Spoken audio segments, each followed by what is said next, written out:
So the second module which we are going to start in construction material is about binders. What do you mean by a binder? Construction material is one subject where you are dealing with materials which are used for construction. Is it audible? Yes, Yes, sir. Okay, Yes, fine, sir. fine. So construction materials, we are using different materials for construction. So whenever you are constructing a structure, in the last module we have discussed about bricks and stones. Bricks and stones were used for constructing structures. So if you are arranging bricks and stones, it will not form a structure, and the constructions is supposed to take load. So in order to have the load bearing ability, we should use some material which can join the individual bricks and stones together to form a structure.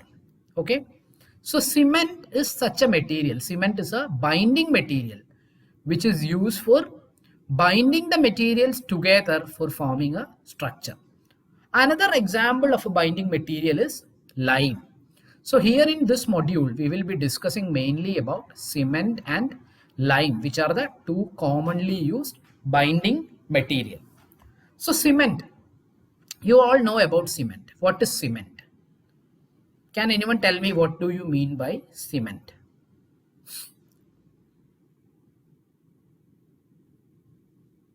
Yes, So it is a mixture of it's a mixture coarse of, aggregate, fine no, aggregates, coarse. Sorry, sir. no, it's wrong. Cement is not a mixture of fine aggregate and coarse aggregate.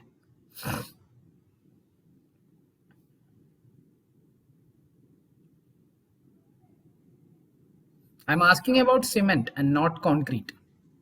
So we can say that it's a construction material that is used for binding together bricks and. What, I didn't get you?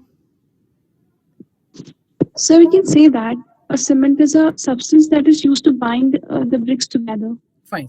Already we have said sir. that cement. Yes. Some material having cohesive and adhesive property in presence of water. Okay, fine. Cement is a binding material. Basically, cement is a binding material. So, cement is a material which is composed of different ingredients, which is having a lot of chemical composition. And once cement is reacting with water, it can form a hard substance, which is capable of taking load. Okay, so natural cement, we call the natural cement, and that is obtained by burning and crushing some stones. Basically, cement is obtained by burning and crushing some stones.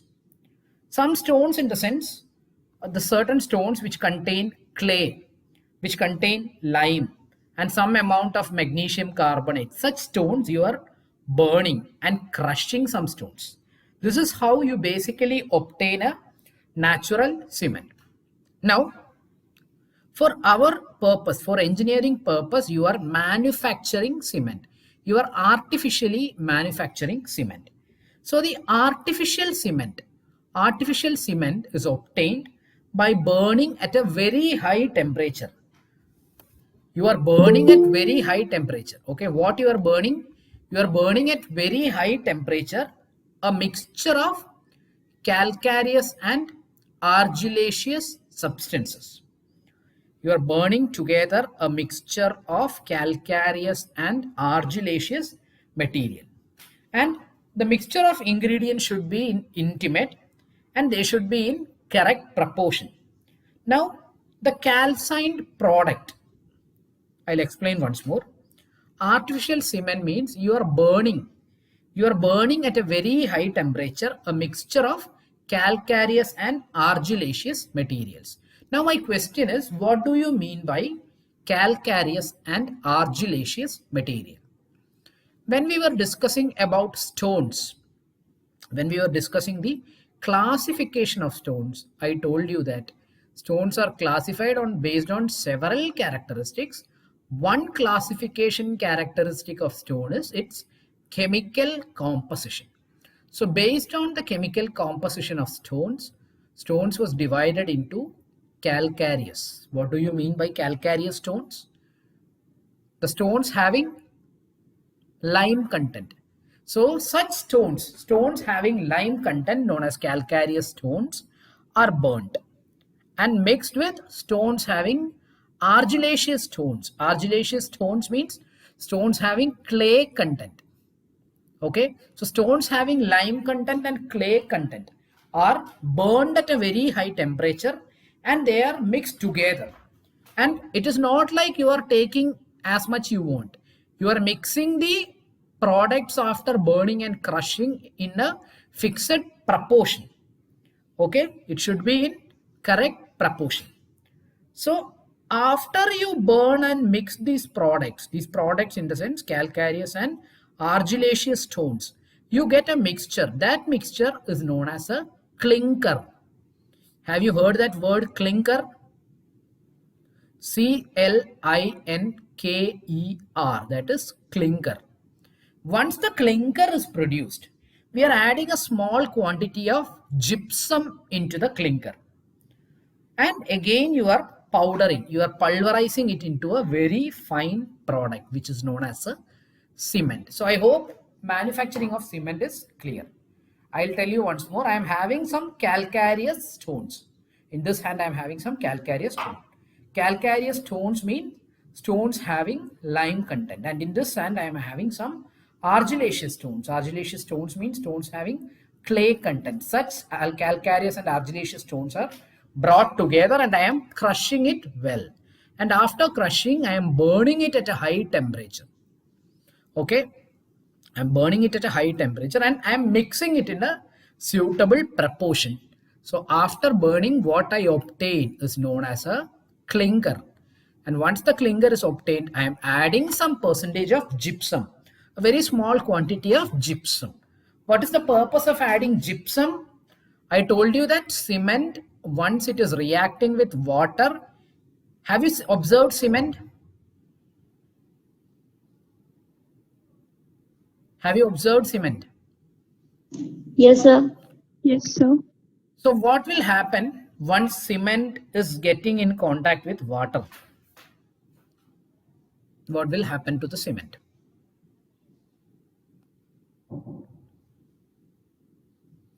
Yes? Any answers?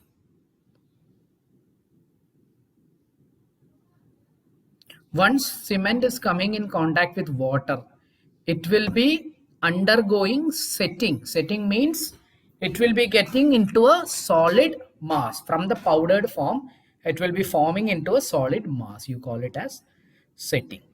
So in order to control the time taken for setting, you are adding some amount of gypsum also. So this is how you go for the manufacturing of cement.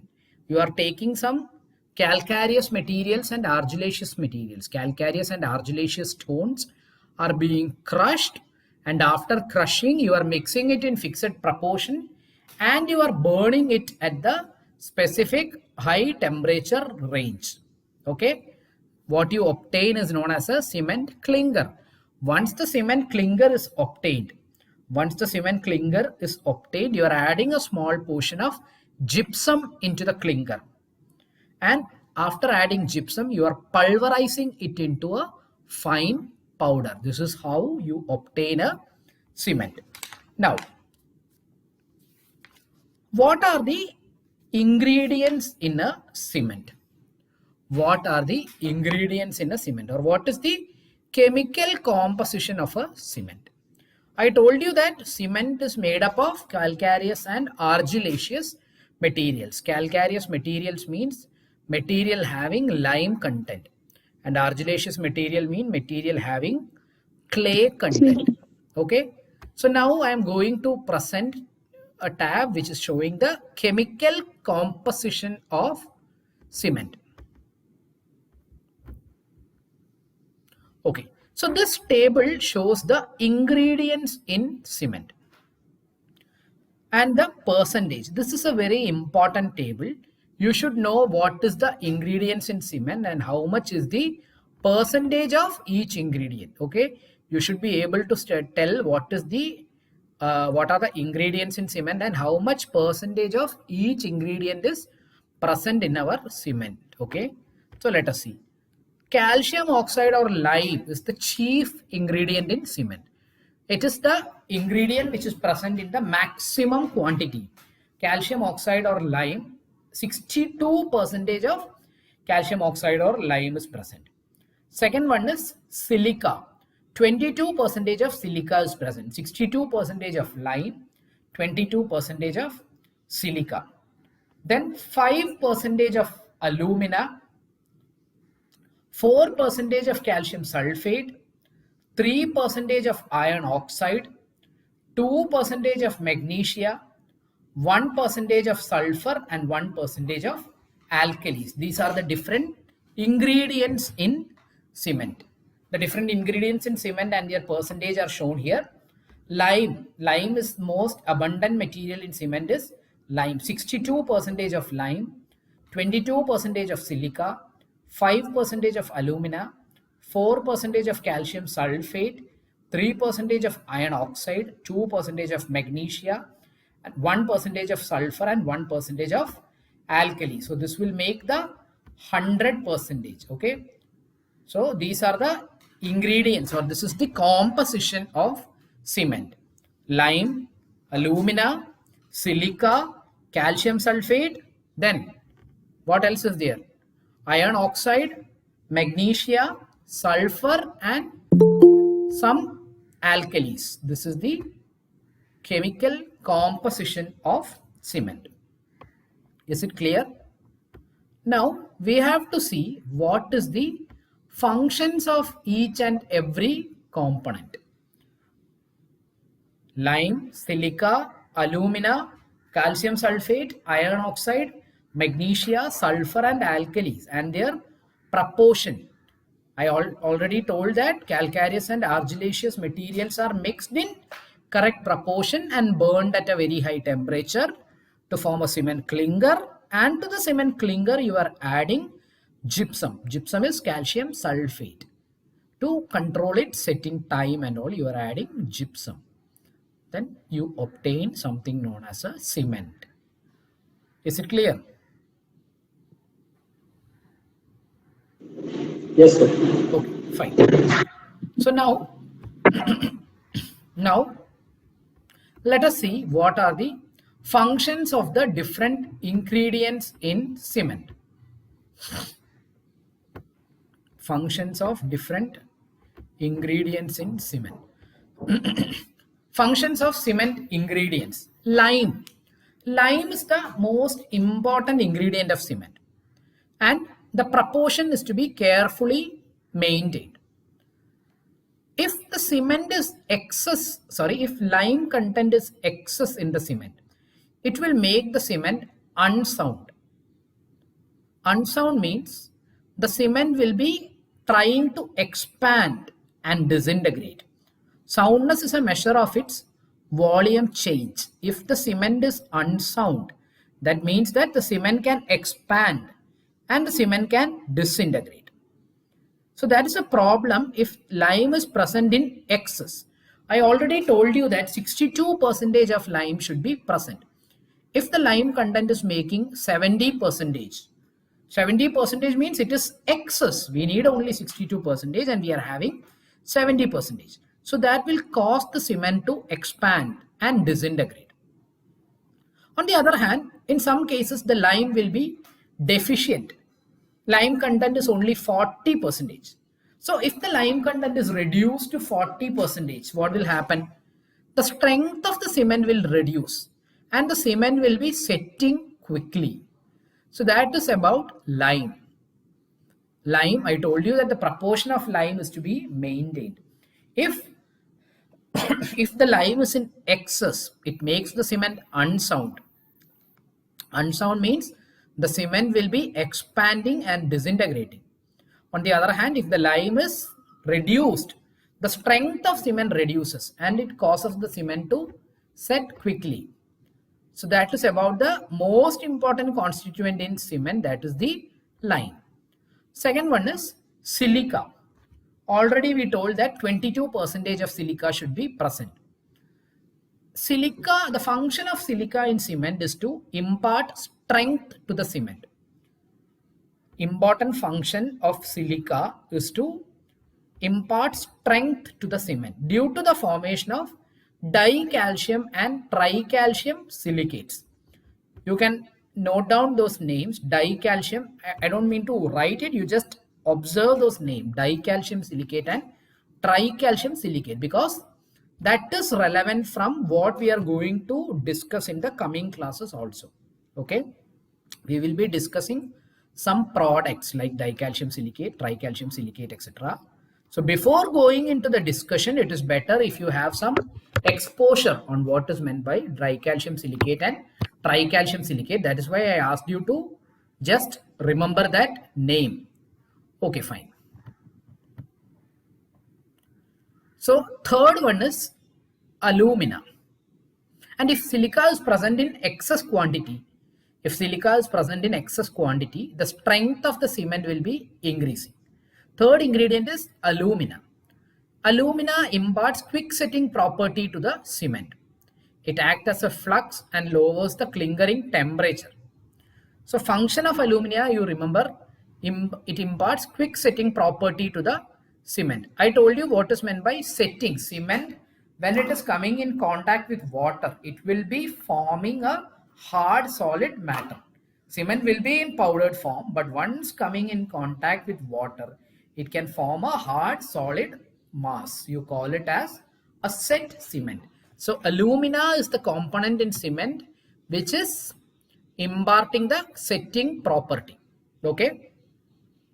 However, the high temperature is essential for the formation of a suitable type of cement, and hence alumina should not be present in excess amount. You remember this thing, it imparts quick setting property.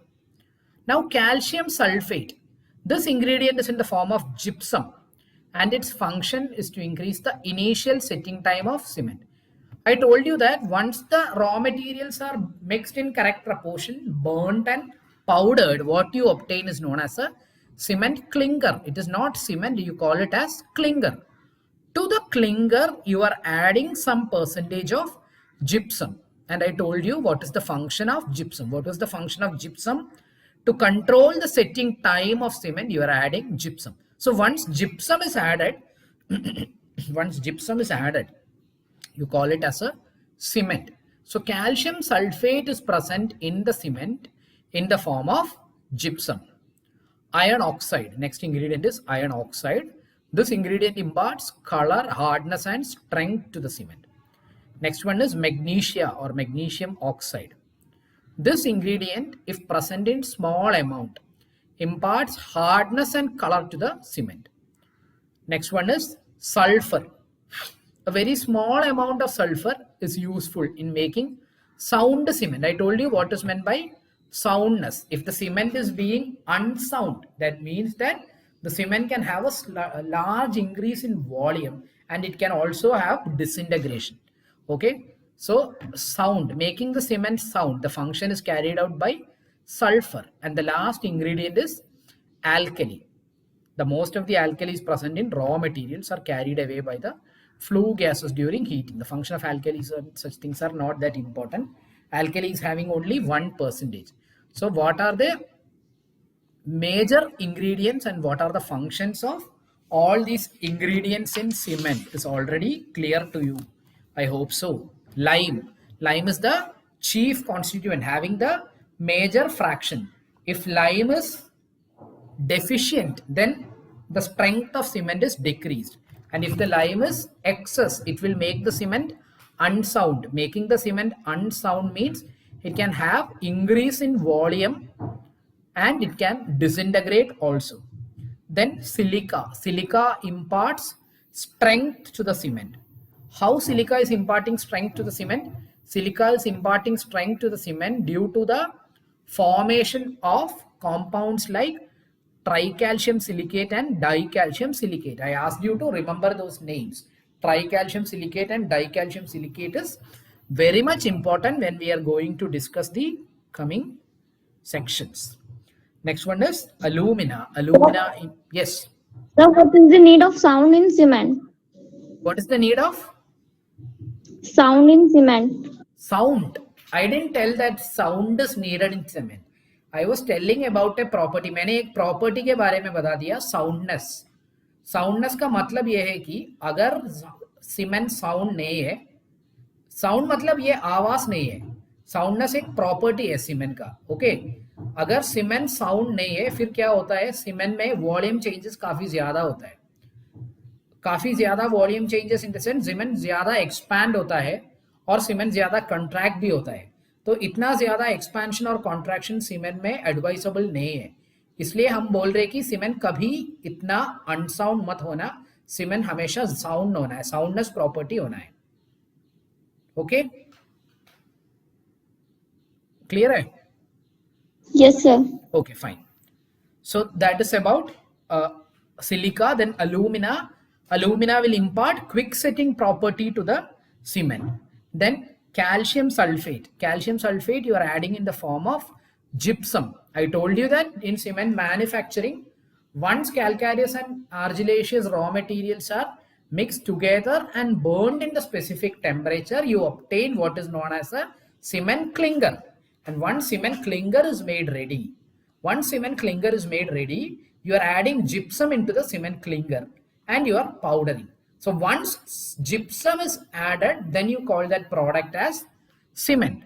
So calcium sulfate is present in the form of gypsum. Next one is iron oxide. So iron oxide is an ingredient which can impart color to the cement.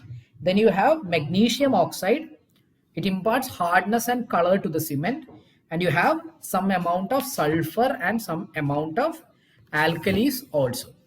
So this is the basic thing about the cement. Okay, what are the constituents of cement and what is the function of different constituents in cement? I hope it is clear. Now let us move on into the next section, that is about the manufacturing of cement. There are two methods by which you can manufacture a cement. Just a minute.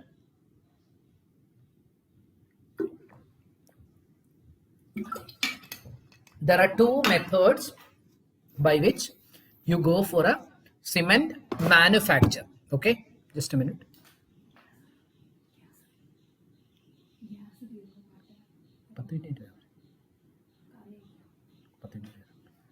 Okay, there are two methods of manufacturing of cement. One method is known as the dry method and another method is known as the wet method. So let us see what is the difference between the dry process of or dry method of manufacturing and wet method of manufacturing. Okay, so there are two methods of cement manufacturing. One method is known as the dry method and another method is known as the wet method. Now let us see the difference between dry method and wet method. First we will move on to the dry method of manufacturing. This is the flow chart showing the dry method of cement manufacturing. You are having calcareous materials and argillaceous materials. These are the raw materials. Calcareous material, an example is limestone, and argillaceous materials, an example is clay. So the calcareous and argillaceous materials are crushed first. After it is crushed, you are taking it into a fine grinding. For fine grinding, you are using either ball mills or tube mills. These are two kinds of mills. You can use either a ball mill or a tube mill. So once the calcareous and argillaceous raw materials are crushed and taken for grinding in mills, it is sent into the storage basins. Once it is stored in the storage basins, it is mixed in correct proportion. After it is mixed, you are preheating it at 800 degrees centigrade. Once it is preheated, it is taken into the storage tank. Now from the storage tank, you are feeding it into the rotary kiln. What is happening in rotary kiln is a thorough burning. I think you know the word kiln. We have discussed about kiln when we were discussing about the burning of bricks. So within a kiln, you will be burning the cement. So once it is burned, you obtain something known as the clinker. Now once the clinker is obtained, to the clinker you are adding 2 to 3% of gypsum, and once gypsum is added, you are grinding it again. Now you are sending it into cement silos, like storage space, and then you will be taking it into the packing plant. This is the flow diagram for dry process. Okay, do one thing. Please observe this figure, observe this flow chart, and understand well about the dry process of cement manufacture. Okay, I'm keeping it as such. I'll be back in 2 minutes. Just understand it, and then we'll move on to the next topic. Okay, just wait for 2 minutes.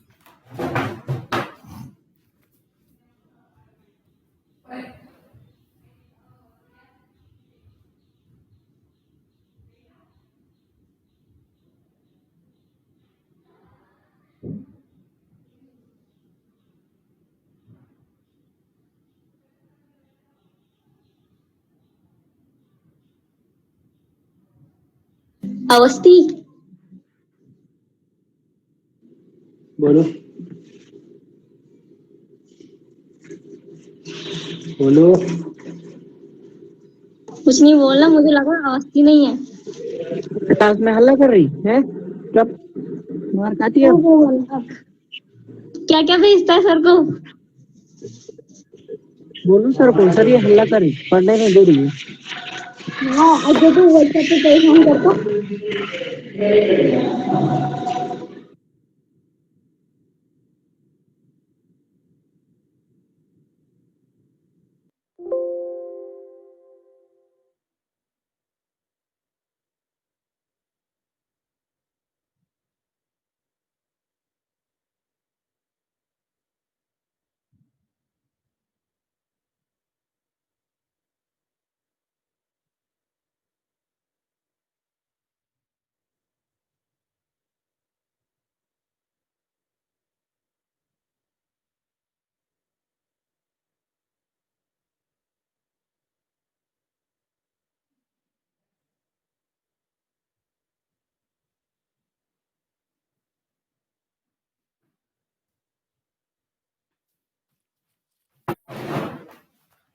Hello. So have you observed it?